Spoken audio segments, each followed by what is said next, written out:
Legacies in football are defined by moments, especially for goalkeepers. One fantastic save or legendary match performance can certify you as a hero or icon.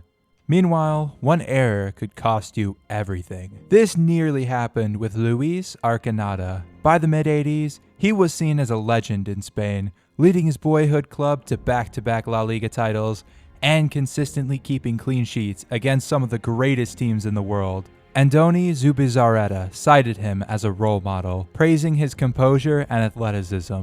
Iker Casillas himself once said, "We all wanted to be Arconada in the schoolyard.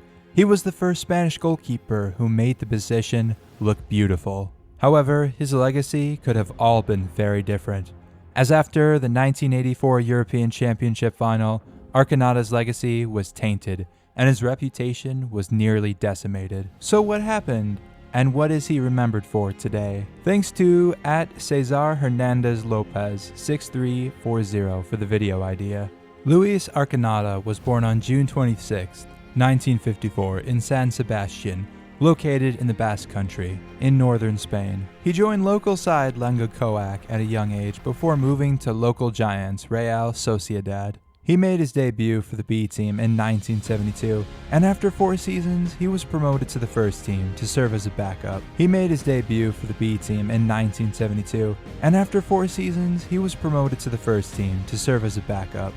seasons as a backup to Urruti and Pedro Artola, Arconada became the club's undisputed starter by the start of the 1976-77 season. He was undroppable, so crucial and consistent that from 1976 onward, he started every La Liga match for over 9 straight seasons. The Basque native led Real Sociedad to a 4th place finish, their best finish in decades, keeping 12 clean sheets, and was named as one of the league's top 3 goalkeepers by Spanish sports writers. And in the following season, La Real finished 4th again, narrowly missing out on UEFA Cup qualification, but showing signs of becoming a title contending side. Arconada was considered the main reason for Sociedad's new defensive strength, as the club conceded far fewer goals than in years prior. The keeper from San Sebastian would also cement his reputation as a big-game goalkeeper. In a La Liga match at the Santiago Bernabeu, Arconada produced one of the defining performances of his early career. Real Madrid bombarded Sociedad with over 20 shots, including multiple close-range efforts. Arconada made 3 point-blank reaction saves in the second half, drawing admiration from the Madrid fans themselves. Spanish daily newspaper Marca nicknamed him Arconada, El Muro del Norte, which means Arconada, the wall from the north. Even though he was relatively young, Arconada's maturity on the pitch was remarkable. He began organizing his back line like a seasoned veteran, shouting instructions and controlling the pace of the game from the goal. It would be the 1979-80 season that would turn Arconada from a good goalkeeper to a truly world-class superstar.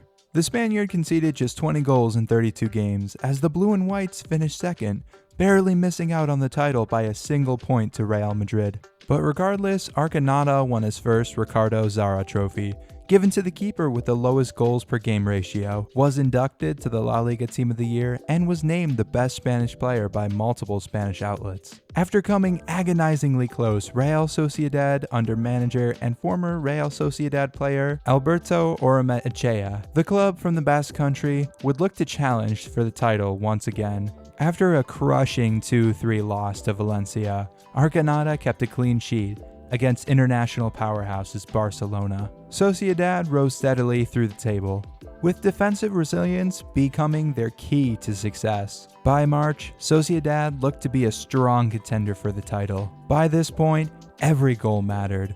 Real Sociedad delivered an emphatic 3-1 victory over Real Madrid, which swung the momentum in their favor. Narrow victories such as a 2-1 win over Espanyol would further solidify them as contenders. But it would all come down on the final match day against Sporting Gijón. Los Blancos, who were neck and neck with La Real, would face Real Valladolid. Real Sociedad had the slight point advantage of 44 points by the end of the season, whereas Real Madrid had only 43. Additionally, during that season, Sociedad had beat Madrid 3-1 in the first result and drew 1-1 in the reverse fixture. This gave them the better head-to-head record, which was the determining factor in the event of a tie for first. Back then, a win only got a team 2 points instead of 3. That means, at worst, if Madrid won, all Real Sociedad had to do was take a draw away. With the Madrid Giants winning 3-1, all Sociedad had to do was clinch a draw. However, by the 88th minute, they were down 2-1, and all hope seemed lost. But it was in the dying seconds of the match that midfielder Jesus Maria Zamora scored the vital equalizer, which granted Sociedad the precious points needed to secure the title. The Blue and Whites were crowned champions of La Liga, tied with Madrid on 45 points. Arconada would win his second consecutive Zamora trophy, with only 20 goals conceded in 32 matches. Going into the following season, there was some mounting pressure to put on a title defense, and with Barcelona and Real Madrid bringing in reinforcements, La Real would need to deliver an answer. Well, the Basque side was absolutely fantastic. Arconada was nothing short of superhuman. Real Sociedad went unbeaten for 32 games in an extraordinary run, heavily credited by the Spaniards' performances between the sticks. There were multiple matches where Arconada kept his team alive with crucial saves. In one famous game against Atletico Madrid, he made a point-blank reflex save in the dying minutes that preserved a narrow win. Spanish newspapers dubbed him El Pulpo, the octopus, because of his ability to stretch and pluck balls out of impossible angles. Possessing lightning-fast reflexes and a commanding presence, Arconada had qualities that made him the backbone of that historic title-winning team. Though not the tallest keeper, the Spaniards' explosive agility and the ability to read the game allowed him to dominate his area and pull off spectacular saves in critical moments. His athleticism, consistency, speed, shot-stopping ability, reflexes, footwork, and acrobatic style made him unbeatable and served as an inspiration for future goalkeepers to follow. However, he was more than just a shot stopper. He was a leader, a calming presence behind a disciplined defense, and a symbol of the team's resilience. Towards the end of the season, Arconada suffered a rib injury late in the campaign, but insisted on playing through the intense pain. Wearing extra padding and wincing after every dive, he still delivered commanding performances. Arconada kept 5 consecutive clean sheets during a crucial title run-in, and made several man-of-the-match displays late in the season, including a vital clean sheet in a tense derby match against Athletic Bilbao. Real Sociedad would win a second consecutive title by an even greater margin, and Arconada would win his 3rd consecutive Zara trophy, one of the only keepers in history to do so. He was also voted into the La Liga Team of the Year for a second time, and made him Spain's undisputed number 1 going into the 1982 World Cup. The 1982 World Cup was hosted on home soil, with the host nation being drawn in a group alongside Northern Ireland, Yugoslavia, and Honduras. Spain was undergoing a period of underachievement and disappointment, not having reached a final of any major competition since 1964. This is despite having several truly generational players that have represented the European nation. Despite this, La Roja was seen as potential underdogs, boasting several fantastic players and a world-class keeper in Arconada. The first group stage was defined by a rare mistake by Arconada. The Spaniard fumbled a cross from Billy Hamilton of Northern Ireland, which dropped for Gary Armstrong to score the only goal in Valencia. Almost a sign of what was to come. But regardless, La Roja would finish as group runners-up on 3 points.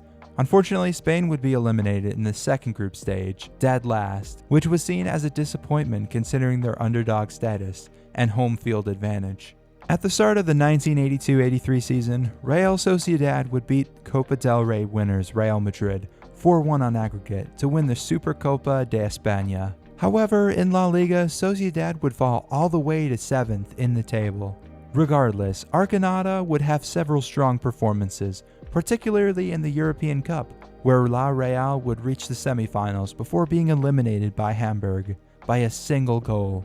After another mediocre season where the White and Blues finished 6th in La Liga, Arconada would be Spain's starting goalkeeper going into the 1984 European Championships in France. Up to that point, the Basque native was dominant in the group stage and heroic in the semifinals, with many crediting him as Spain's most valuable player of the tournament until that final.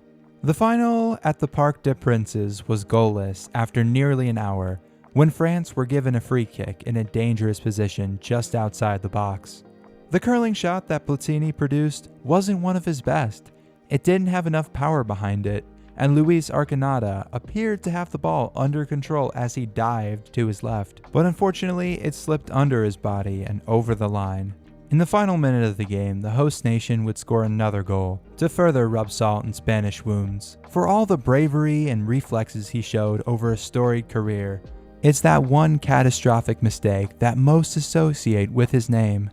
Shock and disappointment were the prevailing emotions. Many fans couldn't believe that Spain's most reliable and celebrated player was the one to commit such a costly error in the first major final since 1964.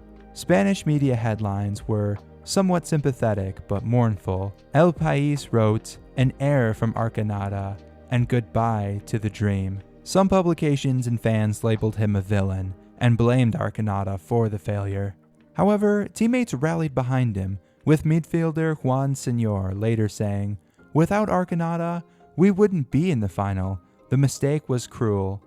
But football was even more cruel to him. Many journalists and former players tried to defend his legacy in the following years, noting that his overall contributions far outweighed that one slip-up. But as the time would pass and Spain would dominate world football, winning 2 European championships and a World Cup, many have either forgotten or forgave the Basque keeper, recognizing his overall legacy within Spanish football. Arconada would retire from the Spanish national team in 1985 and end up spending the rest of his career with Real Sociedad, winning a Copa del Rey and featuring in the 1987-88 La Liga Team of the Year, before retiring at the end of the 1988-89 season. Luiz Arconada's career is a testament to brilliance, resilience, and legacy. Though his unfortunate blunder in the Euro 1984 final made him infamous and made Spain synonymous with failure, it unfairly overshadowed the immense contributions he has made both for club and country.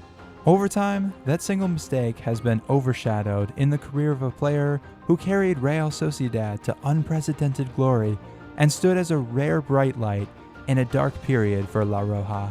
For La Real, he was more than just a shot stopper. He was a captain, a symbol of loyalty, and the cornerstone of their back-to-back La Liga titles. For Spain, he was the bridge between the old struggles and the modern competitive era. And thankfully, as time has passed, Arconada's name has been rightly restored, not as a figure of tragedy, but as one of enduring greatness.